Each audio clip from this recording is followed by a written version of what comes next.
الحمدللہ رب العالمین والصلاة والسلام علی سید الانبیاء والمرسلین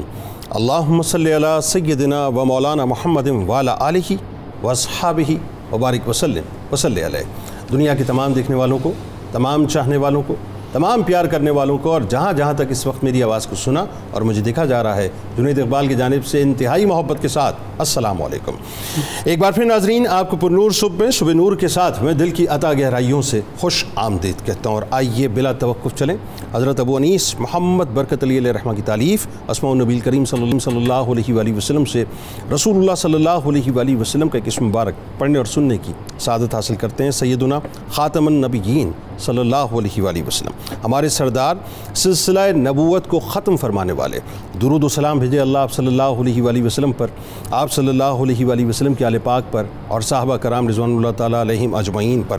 حضرت انس رضی اللہ تعالیٰ عنہ تھے کہ رسول اللہ صلی اللہ علیہ وآلہ وسلم نے فرمایا کہ رسالت اور نبوت کا سلسلہ ختم ہو گیا اور میرے بعد نہ کوئی رسول آئے گا اور نہ کوئی نبی۔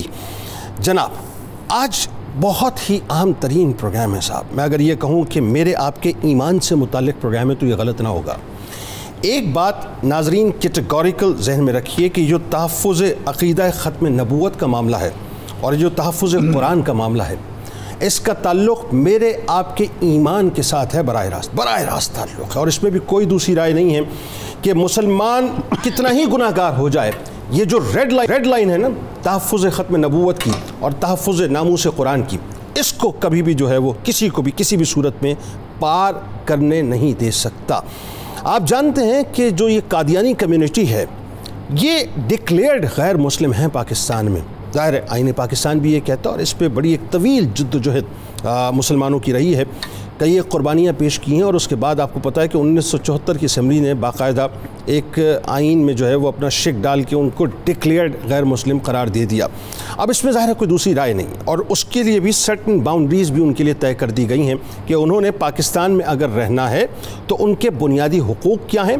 کن کن ایریاز کو وہ ڈوز کے ایریاز سمجھیں گے اور کن ایریاز کو انہوں نے ڈونٹس کے ایریاز کا سمجھنا ہے، یعنی یہ بالکل واضح طور پہ بات ہے، اس میں کوئی دوسری رائے نہیں ہے۔ مسئلہ یہ ناظرین کہ کچھ عرصے سے بلکہ کچھ برسوں سے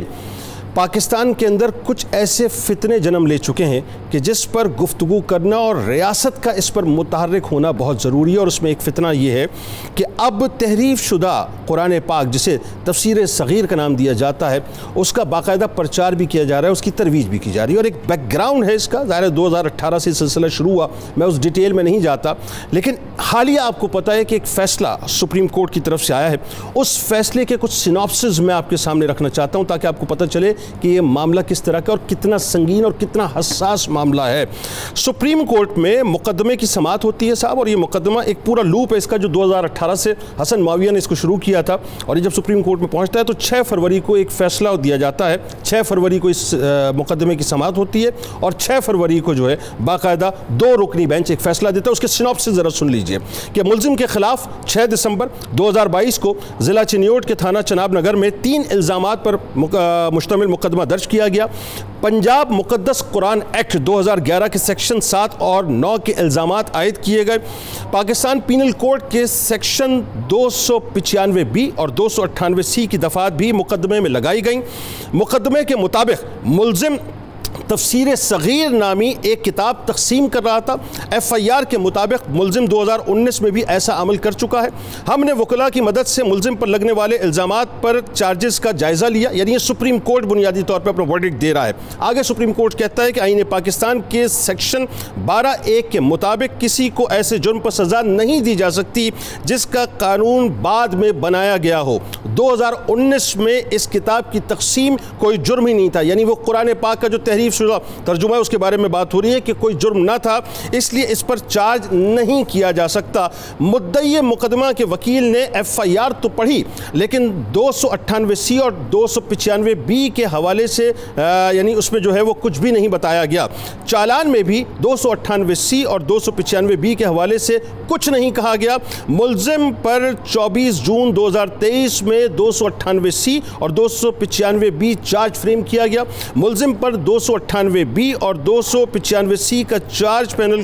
یعنی جو پینل کوڈ کے مطابق نہیں لگایا گیا۔ ان وجوہات کی بنا پر ملزم پر 298B اور 295C کے چارج ختم کیا جا رہا ہے۔ عدالتوں کو ایمان کے حوالے سے مقدمات کی کارروائی میں انتہائی احتیاط برتنی چاہیے۔ اس کے ساتھ ساتھ سپریم کورٹ کہتا ہے کہ قرآن کریم میں نبی پاک صلی اللہ علیہ وآلہ وسلم کو بھی حکم دیا گیا کہ صرف اللہ کا پیغام پہنچائیں، کسی کو اسلام قبول کرنے پر مجبور نہ کریں۔ مذہبی آزادی اسلام کی بنیادی خصوصیات میں سے ہیں۔ کیس سے منسلک افراد نے قرآن پاک سے رہنمائی نہیں لی۔ متعلقہ افراد کو جلدی تھی کہ قرآن پاک اور نبی پاک کی توہین ہوئی ہے۔ قرآن پاک میں اللہ تعالیٰ نے فرمایا کہ بے شک ہم نے اسے نازل کیا اور ہم ہی اس کی حفاظت کریں گے۔ دین میں جبر نہ ہونے کی اصل آئین پاکستان میں بنیادی حق کے طور پر شامل کی گئی ہیں۔ آئین کے آرٹیکل 20 کے مطابق ہر شہری کو مکمل مذہبی آزادی حاصل ہے۔ آئین ہر مذہب اور فرقے کو اپنے مذہبی ادارے کھولنے کی اجازت دیتا ہے۔ آئین کے آرٹیکل 22 کے تحت کسی مذہب، گروہ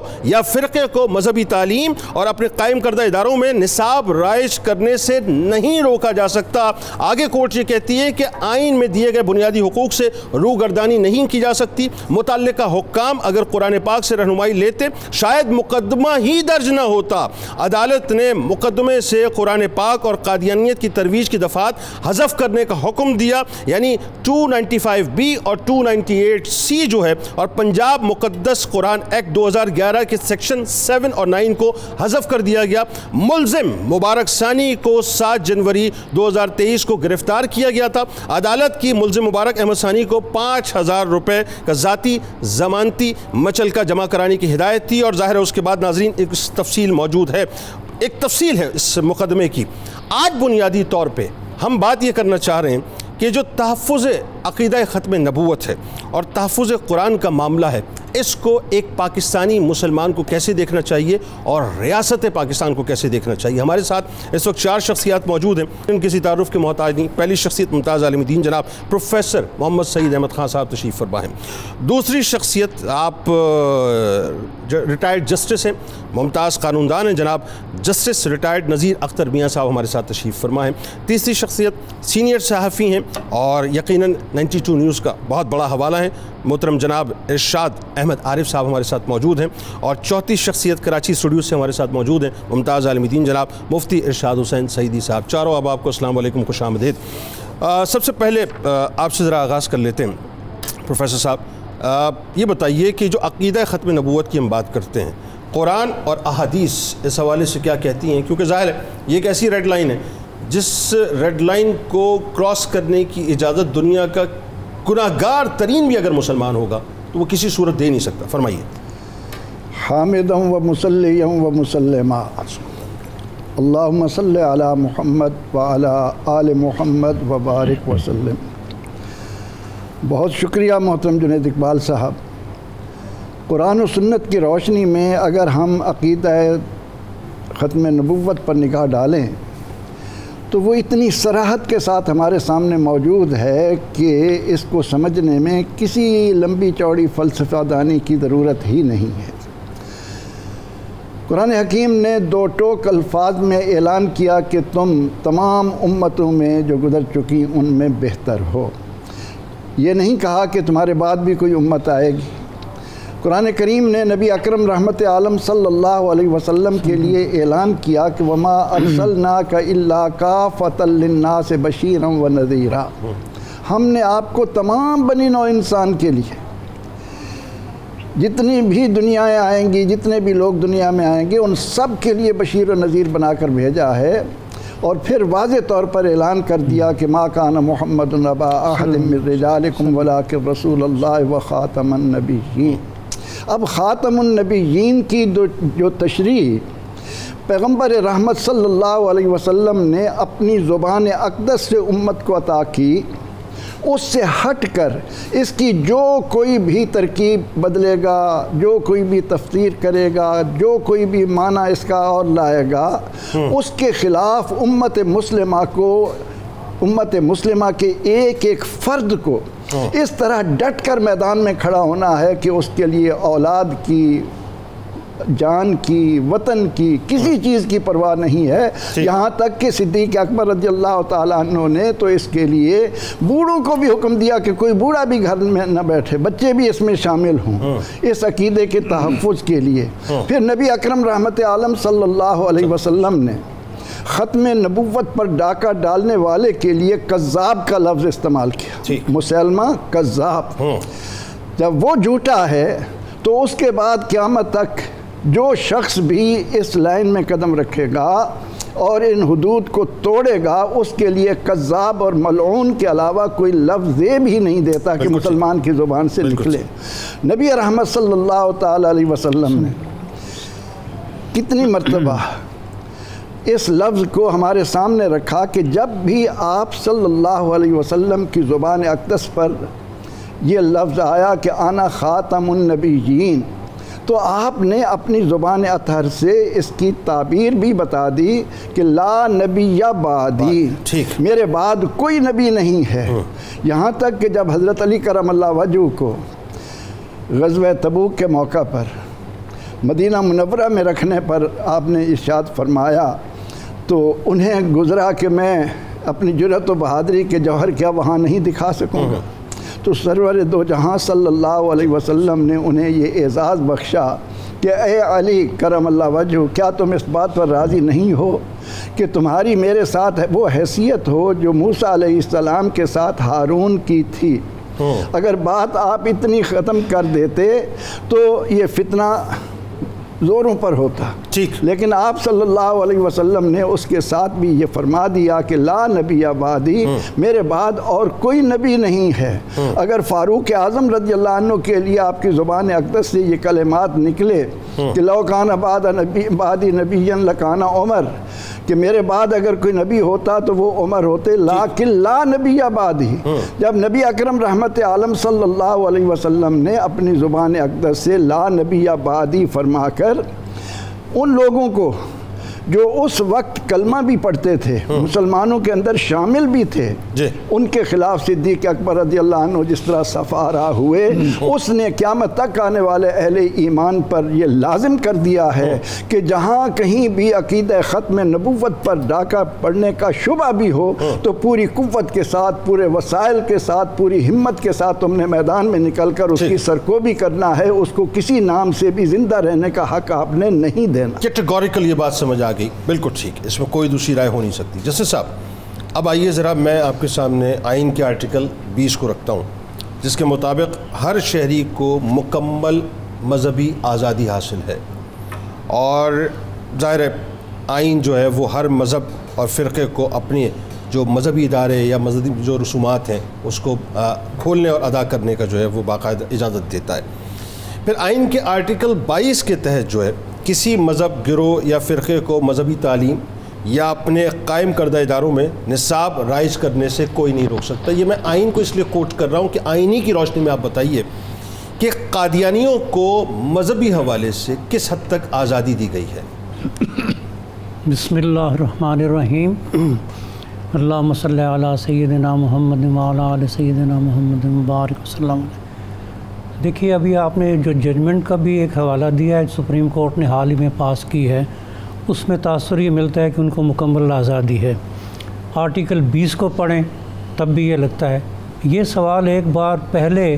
سپریم کورٹ میں پیش ہوا تو 5 جج صاحبان نے فیصلہ یہ دیا کہ آرٹیکل 20 کے تحت یہ تو درست ہے کہ وہ کوئی عقیدہ اختیار کریں، اس پر عمل کریں، لیکن تبلیغ کی مکمل آزادی نہیں ہے، خاص طور پہ قادیانیوں کو۔ یعنی مذہبی آزادی سے مراد یہ کہ وہ اپنا عقیدہ کوئی بھی اڈاپٹ کریں، لیکن اس کی پریکٹسز جو ہیں وہ اپنا تبلیغ کے طور پر نہیں کر سکتے۔ جی ایگزیکٹلی، اور وہ 1993 SCMR پیج 1718 ہے، ظہیر الدین کیس، ٹھیک ہے، اس میں بہت سی باتیں ان پر بحث کر کے عدالت نے حتمی طور پر یہ کہا کہ قادیانی پوری دنیا کو یہ کہہ کر دھوکہ دیتے ہیں کہ وہ حقیقی مسلمان ہیں، اور باقی جو ان کو نہیں مانتے مرزا قادیانی کو، ان کو وہ غیر مسلم کہتے ہیں، ٹھیک ہے، لہٰذا ان کو یہ تبلیغ کرنے کی اجازت نہیں دی جا سکتی۔ ٹھیک ہے، یہ بڑا معروف فیصلہ ہے۔ کاش اس کیس میں بھی جو سپریم کورٹ میں ابھی آیا ہے اس کو پیش کیا جاتا اور اس کی روشنی میں کوئی بات ہوتی تو بہتر تھا۔ یعنی آپ کا کہنے سے مراد میں یہ سمجھا کہ آئین کے آرٹیکل 20 کے مطابق اگر ہم مذہبی آزادی کی بات کرتے ہیں تو وہ صرف اور صرف عقیدہ اڈاپٹ کرنے میں ہے، اپنی ترویج اپنی تبلیغ کے حوالے سے بالکل نہیں ہے۔ ایسا ہے جی کہ اس کے اوپننگ ورڈز ہیں subject to the law, okay, یعنی یہ مکمل ایسا آزادی نہیں دیتا آرٹیکل، بلکہ تابع قانون ہے۔ اوکے ٹھیک، جب بھی کوئی قانون ان کو روک دے تو پھر وہ کام نہیں کر سکتے۔ جیسے اب سیکشن 298 بی اور سی میں کچھ پابندیاں ان پہ، مکمل مذہبی آزادی نہیں ہے۔ اچھا وہ پابندیاں کیا ہیں یہ بتائیے؟ جی یہ پابندیاں مختصراً یہ ہیں جی، اول یہ 298 بی ہے کہ وہ اپنے امیر کو خلیفۃ المسلمین نہیں کہہ سکتے۔ اوکے ٹھیک ہے، حضور نبی اکرم صلی اللہ علیہ وسلم کی صحابہ کرام کے علاوہ وہ مرزا کے ساتھیوں کو معاذ اللہ نعوذ باللہ صحابہ نہیں کہہ سکتے، یہ پابندیاں ہیں۔ ہاں، پھر وہ حضور نبی اکرم صلی اللہ علیہ وسلم کی ازواج مطہرات کے علاوہ کسی کو ام المومنین نہیں کہہ سکتا، جو کہ وہ کہتے ہیں، یہ تو وائلیٹ کرتے ہیں نا قانون۔ تیسرا یہ ہے کہ اہل بیت، حضور کی خاندان کے علاوہ کسی کو اہل بیت نہیں کہہ سکتے، جو کہ وہ کہتے ہیں۔ اپنی عبادت گاہ کو مسجد نہیں کہہ سکتے، جو کہ وہ کہتے ہیں، وہ بھی کہتے ہیں۔ ٹھیک ہے، یعنی وہ قانون کو صاف طور پر توڑتے ہیں، وائلیٹ کرتے ہیں، تو اس کے بعد قانونی حقوق بھی مانگتے ہیں۔ یہ کیسے ہو سکتا ہے؟ اور پھر اس پہ اگر کوئی مسلمانوں کا ریبٹل آتا ہے تو پھر یہ کہا جاتا ہے کہ ہمارے حقوق سلب ہو رہے ہیں، اور پھر UN بھی یہاں پہ آ کے بیٹھتا ہے، یورپین یونین بھی آ کے بیٹھتی ہے اور عدالتوں میں واچ کرتی ہے کہ جی ان کے بارے میں فیصلے کیا ہو رہے ہیں۔ جی آگے ساتھ ہی 298 سی کو دیکھیے، پہلی پابندی یہ ہے قانون میں کہ وہ اپنے آپ کو مسلمان ظاہر نہیں کر سکتے، لیکن وہ کھلے عام اپنے آپ کو اصلی مسلمان کہتے ہیں۔ دوسری پابندی یہ ہے کہ اپنے عقیدے کو بھی اسلام نہیں کہہ سکتے۔ اوکے اچھا جی، اپنے عقیدے کو اسلام نہیں کہہ سکتے، وہ اپنے عقیدے کی تبلیغ نہیں کر سکتے۔ اوکے یہ تیسرا ہے۔ ٹھیک ہے، دوسروں کو یہ عقیدہ اختیار کرنے کی دعوت نہیں دے سکتے۔ ٹھیک ہے، اب یہ ایسے افعال چاہے تحریری ہوں، زبانی ہوں، کسی تفسیر کی شکل میں ہو، کسی اور پیمفلٹ کی شکل میں ہو، یہ جرم ہے، اور اس سے فوری طور پر مسلمانوں کی جذبات یہاں رک جائیے، یہ بڑا امپورٹنٹ نقطہ ہے اور یہ بڑا سمجھے کرکس آف دی اسٹوری ہے۔ یہ اگر آپ یہ فرماتے ہیں کہ وہ اپنے عقیدے کا پرچار بھی نہیں کر سکتے اور کوئی تفسیر، کوئی ترجمہ، کوئی لٹریچر اس کی ڈسٹریبیوشن بھی نہیں کر سکتے، جی نہیں کر سکتے، یہ آئین پاکستان کہتا ہے؟ یہ ہے جی 298 سی، 298 سی قانون پاکستان، پینل کوڈ کہتا ہے۔ اب اس کا مطلب یہ ہے کہ اگر میں صرف اس پینل کوڈ کی روشنی میں اگر بات کروں تو یہ جو تفسیر صغیر ہے یہ ویسے ہی وائلیشن ہو گئی، یعنی جس کی ڈسٹریبیوشن بالکل وائلیشن ہے۔ اب اس کے لیے اگر میں یہ توجہ لے کے آؤں کہ جی پنجاب ہولی قرآن ایکٹ جو ہے اس میں ترمیم بعد میں ہوئی، معاملہ تو یہ پہلے ہوا، میں بڑی ایک جنرل بات کر رہا ہوں، میں فیصلے پہ بات نہیں کر رہا، بہت جنرل بات کر رہا ہوں میں آپ سے، تو یہ تو آٹومیٹکلی اس کی جو وائلیشن ہو جاتی ہے قانون کی، یعنی اس میں اس توجہ کی ضرورت ہی نہیں ہے پھر ہمیں۔ جی نہیں، اس کی ضرورت نہیں ہے۔ یہ 298 سی کو اگر سامنے رکھا جاتا نا تو اس میں صاف طور پر تیسرے پوائنٹ کو بیان کیا کہ اپنے عقیدے کی تبلیغ نہیں کر سکتے، اور یہ پروویژن سبجیکٹ ٹو لا وہاں آئے گی آرٹیکل 20 کے پہلے۔ یعنی اس کا مطلب یہ کہ مجھے پنجاب ہولی قرآن ایکٹ کو تو دیکھنے کی ضرورت ہی نہیں ہے، وہ تو ایک الگ معاملہ ہے، جی پینل کوڈ یہ کہہ رہا ہے کہ اس کے مطابق جو ہے مطلب یہ جرم ہے، یہ جرم ہے، ٹھیک ہے، اور یہ ظاہر ہے کہ ابھی ریویو میں معاملہ جا رہا ہے، ٹھیک ہے، تو اس کے بعد اس پر غور ہوگا امید۔ اچھا سر، اب مجھے ذرا یہ بتائیے ارشاد عارف صاحب، آپ ایک جہاندیدہ شخصیت ہیں اور ظاہر ہے آپ نے بڑے اس اعتبار سے جو ہے اپنا ادوار دیکھیں، ایک وہ دور بھی تھا جب تحفظ ختم نبوت کی تحریکیں چلیں، ایک وہ دور بھی آیا کہ 74 کی اسمبلی نے جو ہے وہ ببانگ دہل یہ اعلان کیا کہ صاحب مطلب ہم جو ایک پہ تمام مسالک کے علماء جمع ہوئے، اور پھر اس کے بعد ظاہر آئین پاکستان میں یہ بات شامل بھی ہو گئی اور آئین پاکستان میں ان کے سرٹن حقوق جو ہیں قادیانیوں کے وہ بھی وضع کر دیے گئے۔ ذرا بتائیے کہ جی یہ جو ہمارے یہاں ایک مسکنسیپشن جنریٹ کیا جاتا ہے اور پاکستان کا جو ایک فیس ہے اس کو یوں کہیے کہ اپنے ملائن کرنے کی کوشش کی جاتی ہے کہ قادیانیوں کے حقوق کو پاکستان کے اندر سلب کیا جا رہا ہے، کیا باؤنڈریز ہیں، کیا لمیٹیشنز ہیں اور کیا حقوق ہیں، ذرا یہ فرمائیے۔ جناب صاحب، پہلے تو میں یہ وضاحت کروں کہ یہ جو 1974 کی تحریک ہے اور یہ ترمیم ہے آئین میں، اس کے محرک مسلمان نہیں ہیں یا علماء نہیں ہیں، ٹھیک ہے، اس کے محرک خود وہ گروہ ہے جس کے حقوق کا یہاں شور مچایا جاتا ہے۔ بالکل ٹھیک ہے۔ کبھی مسلمانوں نے یہ معاملہ نہیں اٹھایا تھا، مسلمانوں کو اس وقت اپنے تحفظ کے لیے، دفاع کے لیے آگے آنے پڑا جب انہیں کہا گیا اس گروہ کی طرف سے کہ یہ مسلمان نہیں ہیں، ہم مسلمان ہیں، ان کے نکاح نہیں رہتے کیونکہ وہ مرزا صاحب کو نبی، رسول یا دائی نہیں مانتے۔ یہ مسلمانوں کے حقوق پر جب ڈاکہ ڈالا گیا تو مسلمانوں کو رجوع کرنا پڑا ریاست سے، ریاستی اداروں سے، کہ یہ طے کیا جائے کہ مسلمان کون ہے۔ اور اس کا ایک پس منظر تھا جب جواہر لال نہرو نے علامہ اقبال کو ایک خط لکھا کہ آپ نے یہ ایشو اٹھایا ہے قادیانیوں کے حوالے سے، آپ تو ایک وسیع الظرف شخص ہیں، وسیع الروشن خیال شخص ہیں، تو ایک گروہ ہے اس کے بارے میں آپ یہ بات کیوں کر رہے ہیں؟ اگر وہ کہتے ہیں اپنے آپ کو مسلمان تو آپ کو کیا اعتراض ہے؟ تو علامہ کا ایک تاریخی خط ہے جواہر لال نہرو کے نام، جناب، انہوں نے کہا کہ آپ چونکہ رسالت مآب صلی اللہ علیہ وسلم کی اور رسالت کے بارے میں کچھ جانتے ہی نہیں ہیں، اگر یہ اجازت کسی شخص کو یا گروہ کو دے دی جائے تو آج تو سب کو پتہ ہے کہ مسلمان کون ہے اور جو اس کو چیلنج کر رہا ہے عقیدہ ختم نبوت کو وہ کون ہے، لیکن ایک وقت ایسا آئے گا کہ ایک شخص مسلمان ہوگا، اپنے طور پر وہ اللہ کے دین کو قبول کرنے کے لیے کسی قادیانی کے ہاتھ پر مسلمان ہوتا ہے، وہ اپنے طور پر مسلمان ہو رہا ہے، لیکن دراصل وہ اسلام سے الگ ہے، وہ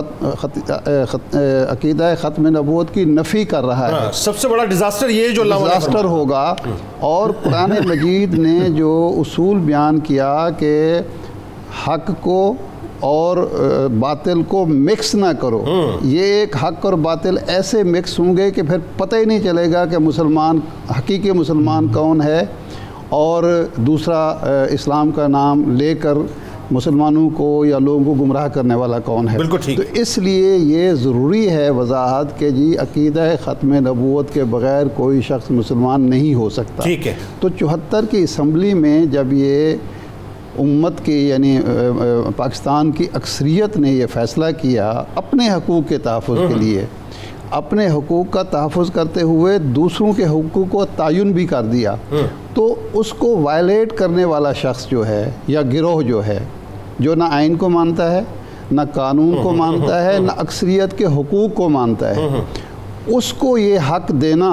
یا اس کے حقوق کی بات کرنا بذات خود ایک ایسا مفروضہ ہے یا ایک ایسی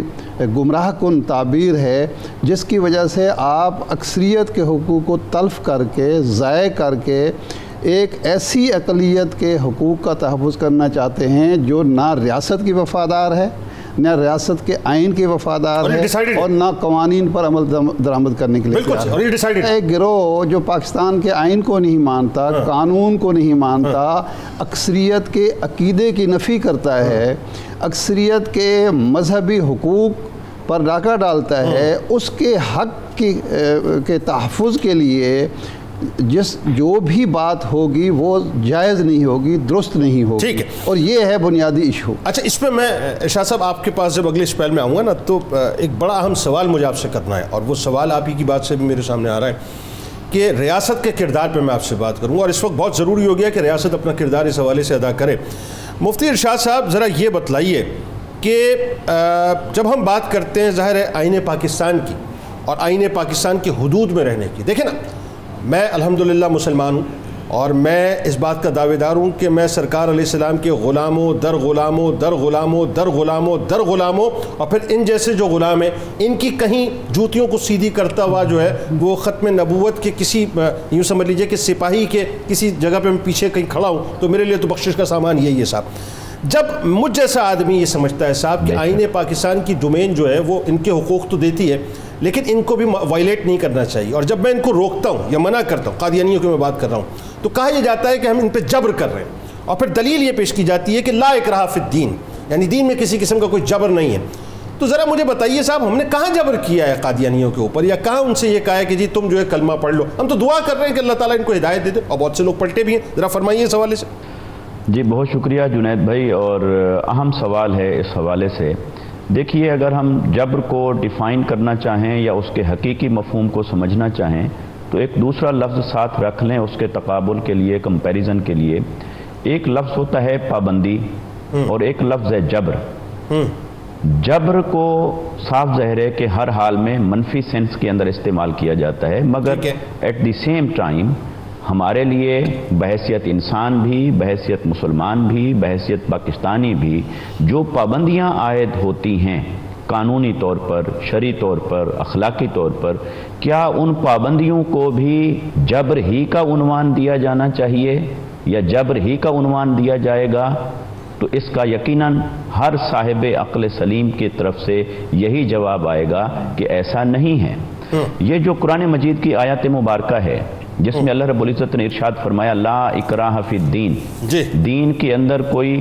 اکراہ نہیں ہے، جبر نہیں ہے. اور پھر فرمایا قد تبین الرشد من الغی، کہ اللہ تبارک و تعالی نے ہدایت اور گمراہی کو بالکل واضح فرما دیا ہے، لہٰذا اب جبر نہیں ہے. تو جبر کس بات پر نہیں ہے اس کو سمجھنا ضروری ہے. ہاں اس کا معنی یہ ہے کہ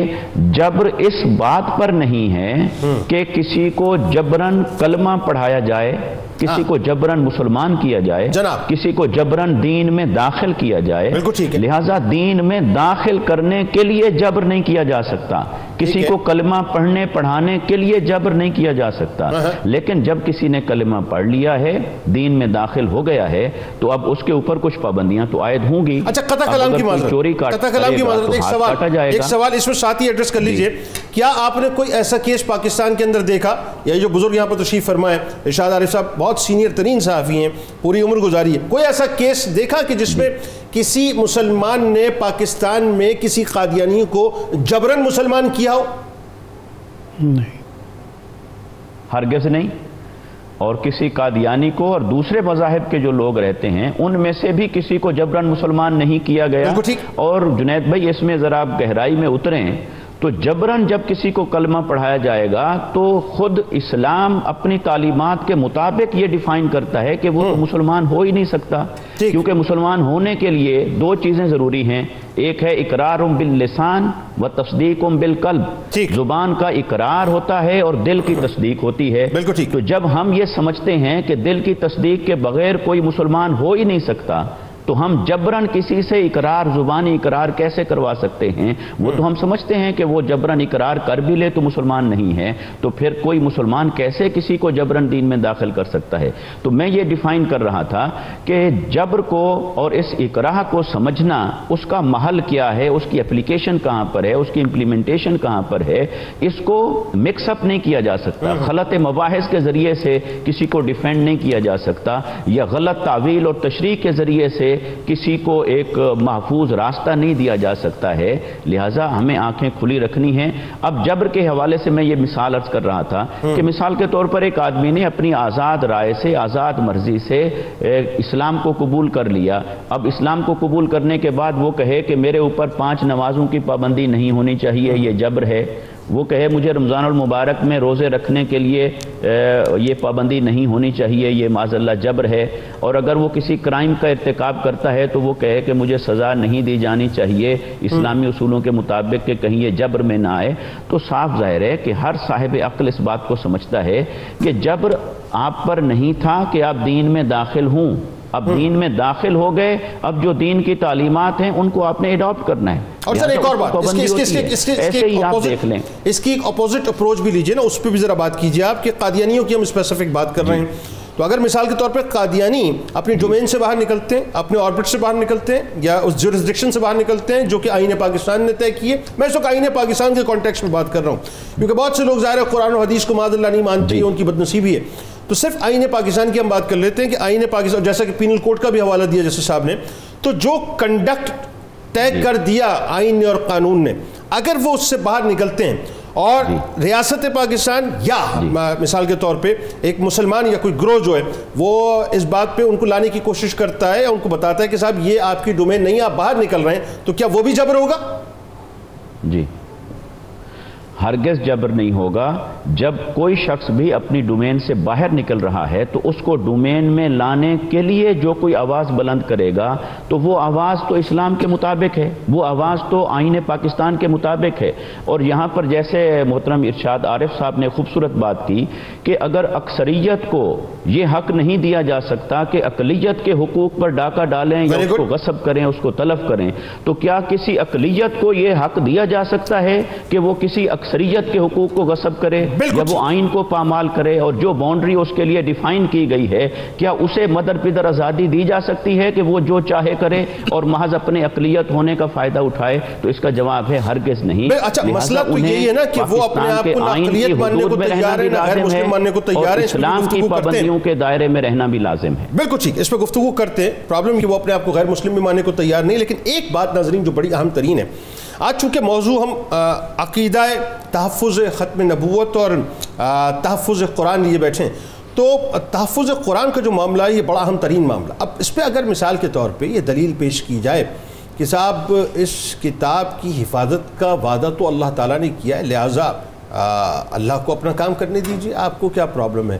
تو یہ سوال اب بہت اہم ترین سوال ہو گیا ہے, اور اس سوال پہ بڑی تشویش ہے پورے پاکستان میں صاحب کہ اگر اس طرح کا معاملہ ہو گیا تو پھر ہمارا کام کیا ہے؟ ہم جو نائبین ہیں اللہ کے, ہمارا کام کیا ہے بنیادی طور پہ؟ کیونکہ اللہ تعالیٰ تو معاذ اللہ براہ راست تو زمین پہ آ کے جو ہے محافظت نہیں فرمائے گا, تو پھر کیا ہمارا کام ختم ہو جاتا ہے؟ اور اگین وہی بات, اگر ہمارا کام ختم ہو جاتا ہے تو پھر ہم آنکھیں بند کر لیں کہ تفسیر صغیر جیسی دیگر مطلب یہ جو خرافات ہیں تراجم کے نام پر اور تفاسیر کے نام پہ, یہ ہمارے بچوں ہماری نسلوں کے ہاتھ میں دے دی جائیں گی معاذ اللہ ثم معاذ اللہ, اور لوگ جو ہے اپنے عقائد کو اپنی نسلوں کو بہکتے ہوئے اور بھٹکتے ہوئے دیکھیں گے اور کالی گھاٹیوں میں غرق ہوتے ہوئے دیکھیں گے. تو پھر ہم نے بنیادی طور پہ کیا کرنا ہے, اس پہ گفتگو کریں گے. درود پاک سرکار کی بارگاہ میں, ان کی عالی بارگاہ میں پیش کریں.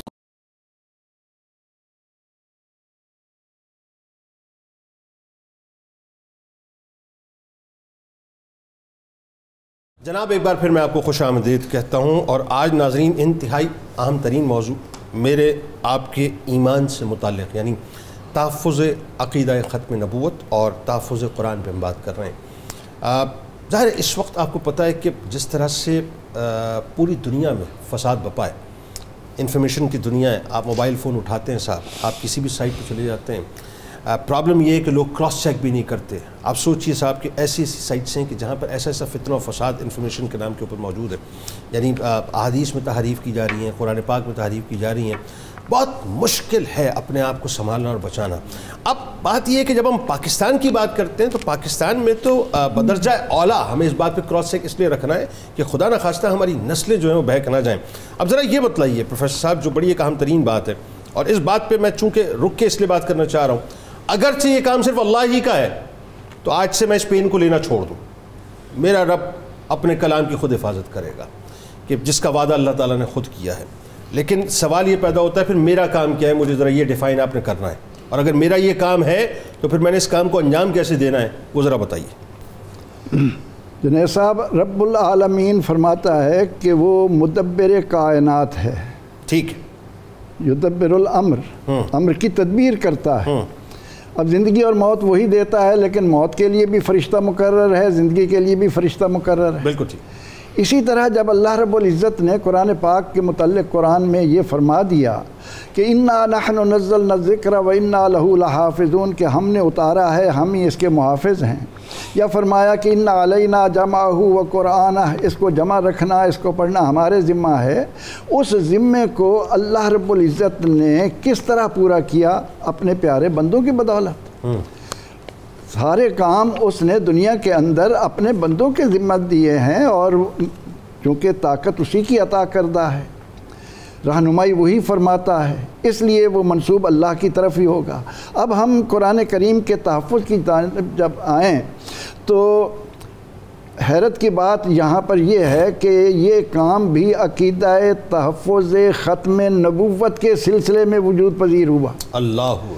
جب جنگ یمامہ میں ایک ملعون مدعی نبوت کے خلاف مسلمان لشکر میں گئے تو وہاں کوئی 700 یا 1200 کے قریب حفاظ شہید ہو گئے۔ اب حفاظ کی اتنی کثیر تعداد میں شہادت کے بعد فاروق اعظم رضی اللہ عنہ کے دل میں اللہ نے یہ بات ڈالی کہ قرآن پاک کو کتابی صورت میں لانا تمہاری ذمہ داری ہے۔ پھر انہوں نے صدیق اکبر رضی اللہ عنہ کو اس پر آمادہ کیا اور ان کے زمانے میں قرآن پاک کو 2 شہادتوں کے ساتھ جمع کر لیا گیا۔ اور اس کے بعد بھی آپ دیکھیں کہ یہ جو ایک قرات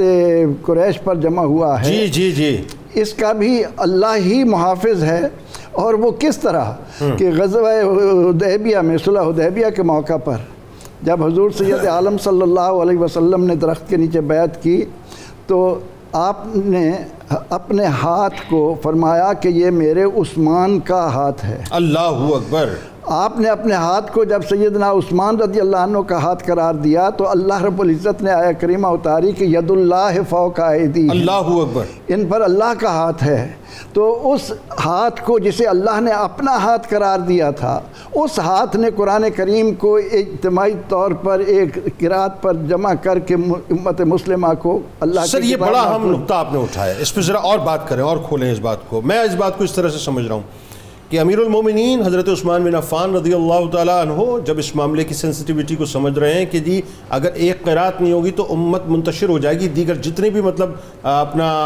نسخے تھے ان سب کو جو ہے تلف کر دیا گیا اور ایک قرات پہ جو ہے باقاعدہ امت کو جمع کر دیا گیا۔ یعنی جب امت قرات پہ نہیں بٹ سکتی، اس پہ کمپرومائز نہیں ہو سکتا، تو تراجم پہ اور تفاسیر پہ جو ہے پھر کیسے کمپرومائز ہو سکتا ہے؟ سیدنا عثمان ذو النورین رضی اللہ تعالیٰ عنہ نے اپنے اس عمل سے قیامت تک آنے والی ہر ریاست، مسلم ریاست کے سربراہ پر یہ ذمہ داری عائد کی ہے کہ اس کی نگاہ پوری رعایا پر ہو۔ اب عثمان رضی اللہ عنہ کے علم میں جب بات آئی کہ کوئی کسی قرات کے مطابق کوئی پڑھ رہا ہے وَالنَّجْمِ اِذَا ہَوَا، کوئی پڑھ رہا ہے وَالنَّجْمِ اِذَا ہَوَا، کوئی پڑھ رہا ہے وَالنَّجْمِ اِذَا ہَوِی، اس وقت وہ چوکس ہوئے اور امت کو ایک نقطے پر۔ آج تو فتنہ یہ ہے کہ قرآن کریم کی تعریف میں لوگ اپنی مرضی کے قرآن شائع کر کے دیہاتوں میں جو حالات کے پاس جا کر ان سے لے کر، تو اس صورت میں ریاست کی ذمہ داری بنتی ہے کہ سیدنا عثمان ذو النورین رضی اللہ عنہ کی طرح اپنے فرائض کو پہچانیں اور قرآن کریم کی حفاظت کے لیے اپنی ذمہ داری کو پورا کریں۔ سر اس میں 2 چیزیں بڑی اہم ہیں، اسی بات کو ذرا آگے بڑھا لیجیے جسٹس صاحب کہ قرآن مجید کی جو بات ہو رہی ہے،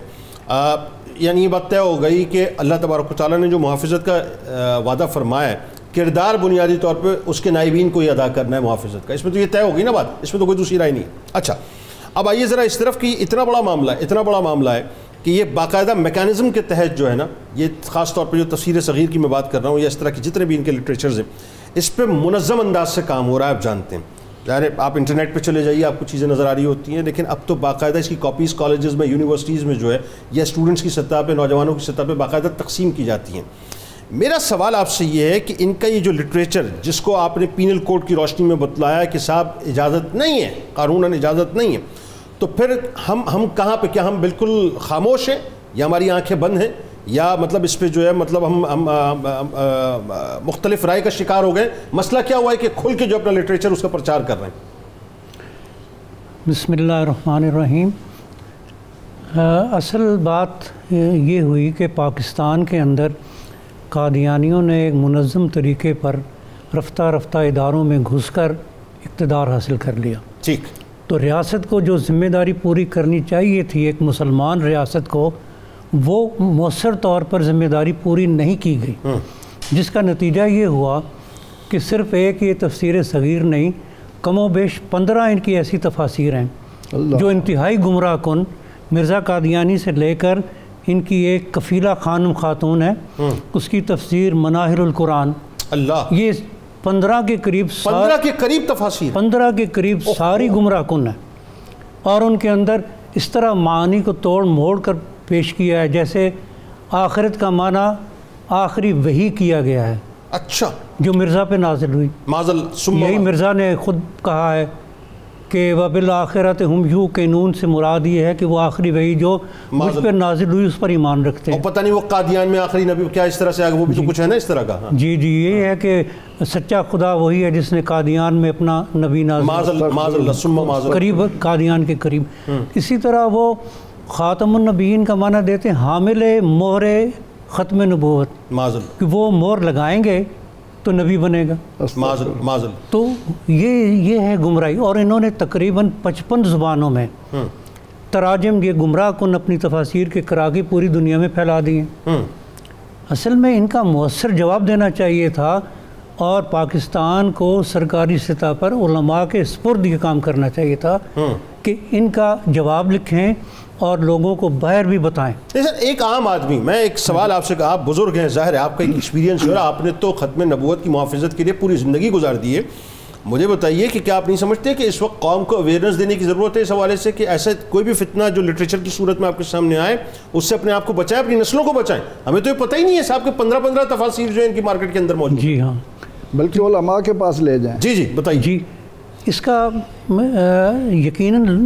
امت کو آگاہ کرنا چاہیے، طلباء کو بتانا چاہیے، کالجوں میں یہ پیغام جانا چاہیے کہ ان کی تفاسیر جو مرزا قادیانی سے لے کر بعد کے سارے حضرات جو ہیں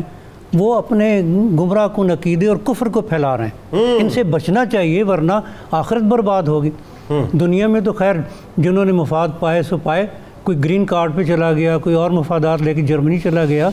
وہ لوگ بہکے ہوئے ہیں اور اس سے امت کو بچانا یہ ہمارا فریضہ ہے. سر ایک بات جو شاہ صاحب آپ میری بات کو میں بھی سیکنڈ کریں،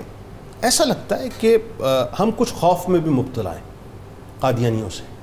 ایسا لگتا ہے کہ ہمیں یہ لگتا ہے کہ شاید انٹرنیشنل پریشر جو ہے وہ ہمیں ہمارے ملک کے لیے بہتر نہ ہوگا، جس کی وجہ سے ہم ان کو تھوڑا سا لینین وے میں ڈیل کر رہے ہوتے ہیں. ایسا لگتا ہے کہ صاحب مطلب انٹرنیشنل اسٹیبلشمنٹ جو ہے وہ باقاعدہ قادیانیوں کے پیچھے کھڑی ہوئی ہے. اور ایسا لگتا ہے کہ جب اس طرح کے کوئی بھی معاملہ آپ دیکھیں نا، چھوٹے سے چھوٹا کیس، آسیہ کے کیس کو اٹھا لیجیے آپ، کیا کچھ ہوا، یا یہ جو مطلب معاملہ حال ہی میں جو مطلب ایک ورڈکٹ آیا ہے، باقاعدہ انٹرنیشنل کمیونٹی جو ہے وہ اپنا واچ ڈاگ کی طرح جو ہے بیٹھی ہوئی ہوتی ہے عدالتوں کے اندر اور دیکھ رہی ہوتی ہے کہ سماعتیں کس طرح سے چل رہی ہیں، ورڈکٹ کیا آ رہا ہے. تو آپ کو نہیں لگتا کہ اس میں ریاست کو بولڈلی کردار ادا کرنا چاہیے آگے بڑھ کے، ورنہ یہ تو سمجھ لیجئے کہ ایک زہر قاتل کی طرح جو ہے پوری سوسائٹی کو کھا جائیں گے اس طرح سے؟ تو یہ اچھا، اس میں دونوں چیزیں ہیں. ایک تو یہ ہے کہ ایک بین الاقوامی دباؤ یا بین الاقوامی جو سینٹیمنٹس ہیں ان سے ہم بہت زیادہ متاثر ہوتے ہیں، یہ تو ہے. لیکن ساتھ ہی ساتھ ہمارے ہاں ایلیٹ کلاس جو ہے اس کے اندر جو دین سے، رسول اللہ صلی اللہ علیہ وسلم کی ذات سے، اپنے عقیدے سے ایک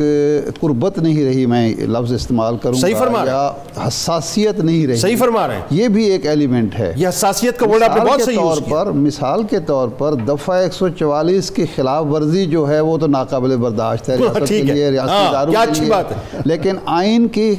خلاف ورزی نہیں، آئین کی نفی جو ہے وہ اس میں کوئی حساسیت ہی نہیں ہے. یعنی اس طرح کی بات کو سر یوں آگے بڑھا لیں، دفعہ 144 کی خلاف ورزی جو ہے وہ قابل قبول نہیں ہے، لیکن قرآن میں کوئی تحریف کر رہا ہو، ترمیم کر رہا ہو تو اسے مذہبی آزادی دے دیں. میں کہتا ہوں کہ جی اس کو چھوڑ دیں، اس کو عقیدے کا یا اس کو مذہب کا ایشو نہ بنائیں، آئین کا ایشو تو ہے نا. بالکل صحیح. آئین نے جو کچھ پیرامیٹرز طے کیے ہیں، کوئی شخص یا گروہ اس کی خلاف ورزی کر رہا ہے، اس کی نفی کر رہا ہے، اس سے متصادم رویہ اختیار کر رہا ہے، اس کو چیلنج کر رہا ہے، تو کیا یہ ریاست کا فرض نہیں یا ریاستی اداروں کا فرض نہیں، عدلیہ کا اور باقی اداروں کا یہ فرض نہیں کہ اس کا تحفظ کریں؟ یہ ہے میرا پوائنٹ. بالکل صحیح. یہاں آج تک کوئی بحث ہوئی ہے، ایک بھی کیس ایسا ہے کہ فلاں شخص جو ہے انجیل، تورات یا اپنی کوئی ہندو، کوئی سکھ، کوئی عیسائی اپنے عقیدے کی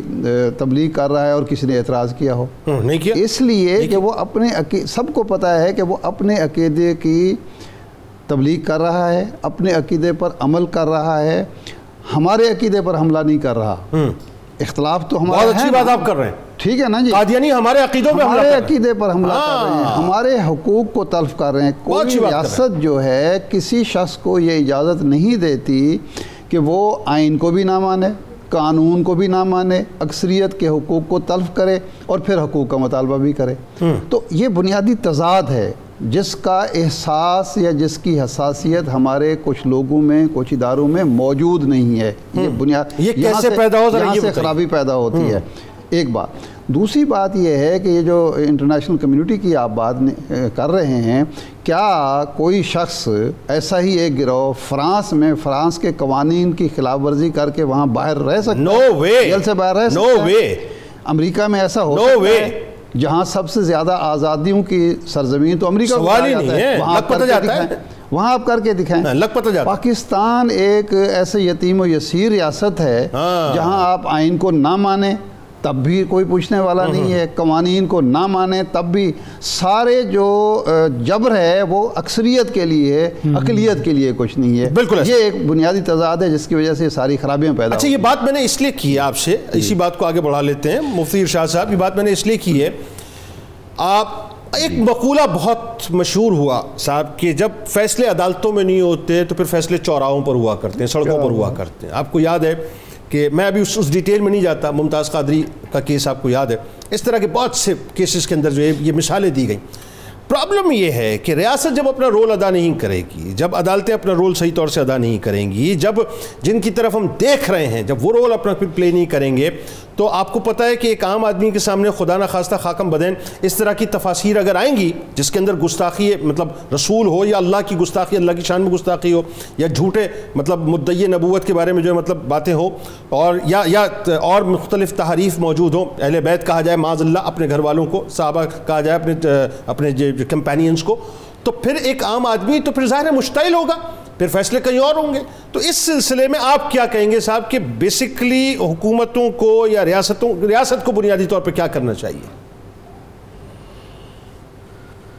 دیکھیے، بہت اہم پہلو ہے اور یہ ہماری انفرادی ذمہ داری بھی ہے، قومی ذمہ داری بھی ہے، اجتماعی ذمہ داری بھی ہے۔ جہاں کہیں بھی ناانصافی ہوگی تو ناانصافیاں بھی بغاوت کو جنم دیتی ہیں۔ جب بھی قانون کو روندا جائے گا، قانون کو پامال کیا جائے گا اور قانون کو پامال کرنے والوں کی پشت پناہی کی جائے گی تو یقیناً پھر جو دوسرے طبقات ہیں جن کے حق محروم ہو رہے ہیں، اپنے حق سے جو محروم ہو رہے ہیں، پھر ان کے اندر ایک رد عمل پیدا ہوتا ہے، اور یہ رد عمل پیدا ہونا ایک فطری بات ہے۔ تو میں آپ کی اس بات سے اتفاق کرتا ہوں کہ اس نام نہاد اقلیت کو اس کی پشت پناہی کر کے در حقیقت مسلمانوں کی اجتماعیت اور اکثریت کو مشتعل کرنے کی ایک سازش کی جا رہی ہے،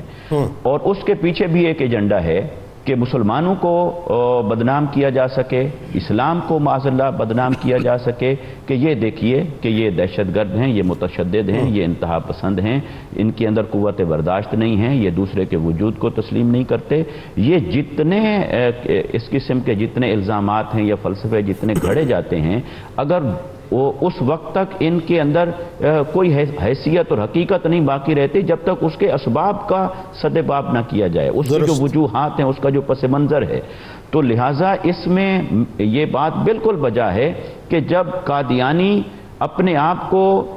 غیر قانونی طور پر اور غیر اسلامی طور پر اپنے آپ کو مسلمان کہیں گے، اس کا دعویٰ کریں گے، اور مسلمان ہونے کا دعویٰ کرنے کے بعد وہ اسلامی شعار کو اپنے لیے استعمال کریں گے، جبکہ اسلامی شعار کو استعمال کرنا ان کے لیے آئین پاکستان کے تحت جائز و روا نہیں ہے۔ تو لہٰذا اس قسم کی جو پشت پناہی ہوگی ان کی، تو وہ سڑکوں پر آنے کے لیے مجبور کرے گی، میدان میں نکلنے پر مجبور کرے گی لوگوں کو، اور پھر اس کا بھی ایک پروپیگنڈا کیا جائے گا اور اسلام کے بارے میں اسے ایک منفی تاثر کے طور پر ابھارنے کی کوشش کی جائے گی۔ تو یہاں پر میں یہ بات عرض کرنا چاہتا ہوں کہ دیکھیے، ہر ایک کی ایک باؤنڈری ہے، ہر ایک کے لیے لیمیٹیشنز ہیں، تو ہم میں سے ہر ایک کو،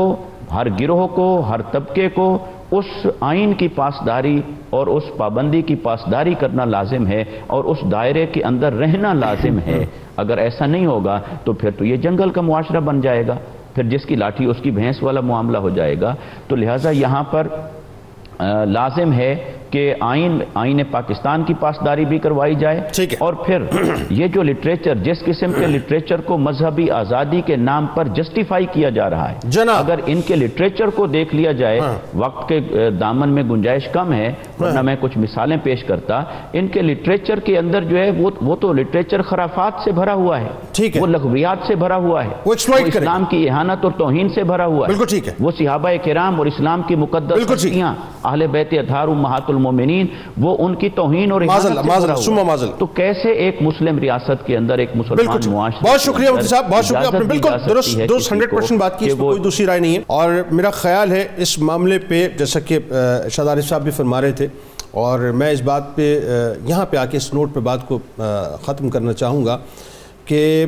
ریاست کو اپنا کردار بھرپور ادا کرنا چاہیے، بھرپور۔ یہ وقت ہے، اور اگر اس وقت کو ہم نے مس کر دیا خدا نہ خواستہ تو ایک ایسی آگ ہے جو دہک رہی ہے جس کا ہمیں اندازہ بھی ہے۔ میں یہ کہوں نا صاحب ہمیں اندازہ نہیں، اندازہ ہے، ہمیں سب کچھ پتہ ہے، ریاست کے سارے اداروں کو سب کچھ پتہ ہے کہ جی کیا ہو رہا ہے، کون کہاں کیا بنت کر رہا ہے، اور کون آئین پاکستان کی خلاف ورزی کر رہا ہے، کون مسلمانوں کے خلاف کام کر رہا ہے، کون اسلام کے خلاف کام کر رہا ہے، اور کس طرح کی جو ایک نیگیٹو جو اپروچ ہے اس کو باقاعدہ اس کی بنت کی جا رہی ہے۔ تو آپ سب جانتے ہیں کہ کیا کچھ سازشیں ہو رہی ہیں۔ مسئلہ صرف اتنا ہے جو میں سمجھانا چاہتا ہوں، وہ یہ ہے صاحب کہ یہ جو ختم نبوت کا معاملہ ہے اور یہ جو تحفظ قرآن کا معاملہ، اگین میں وہی بات عرض کر رہا ہوں، یہ مسلمانوں کی ریڈ لائن ہے۔ اس کو کراس مت کرنے دیں، کسی کو بھی کراس مت کرنے دیں۔ ہاں، جو اس کو کراس کرنے کی کوشش کرے اسے شٹ اپ کال دیں اور اسے پابند کریں کہ وہ قانون کے دائرے میں رہے، ورنہ خدا نخواستہ ذہن میں رکھیے گا یہ جو تفسیر صغیر یا اس طرح کی جتنی بھی تفاسیر ہیں یا جو یہ لٹریچرز ہیں، اگر یہ ایک عام آدمی ایک عام مسلمان تک پہنچنا شروع ہوگا اور وہ سمجھتا ہوگا یہ معاملہ کیا ہے، وہ دیکھے گا کہ ریاست کچھ نہیں کر رہی، تو خدا نخواستہ پھر اس کے نتائج جو ہیں وہ بھیانک آئیں گے، جو کہ نہیں آنے چاہیے۔ آئیے صاحب اپنی روح سے تجدید عہد وفا کرتے ہیں۔ لا یؤمن احدکم حتی اکون احب الیہ من والدہ وولدہ والناس اجمعین۔ اللہ تعالیٰ آپ کا، ہمارا، ہم سب کا، پاکستان کا، امت مسلمہ کا، خاص طور پہ غزہ کے رہنے والوں کے لیے دعا کیجیے، یمنیوں کے لیے دعا کیجیے، جو مسلمان اس وقت فلسطینیوں کی مدد دام درم قدم سخن کر رہے ہیں، ان سب کے لیے دعا کیجیے، اللہ تعالیٰ ان کا سب کا حامی و ناصر ہو، آمین۔ پاکستان کے لیے نعرہ، پاکستان کے لیے دعا کیجئے کہ میرا پاکستان اس وقت بہت مشکل دور سے گزر رہا ہے، اللہ تعالیٰ اس سونی دھرتی پر اپنا خاص کرم کر دے۔ پاکستان کا مطلب کیا؟ لا الہ الا اللہ محمد رسول اللہ صلی اللہ علیہ وسلم۔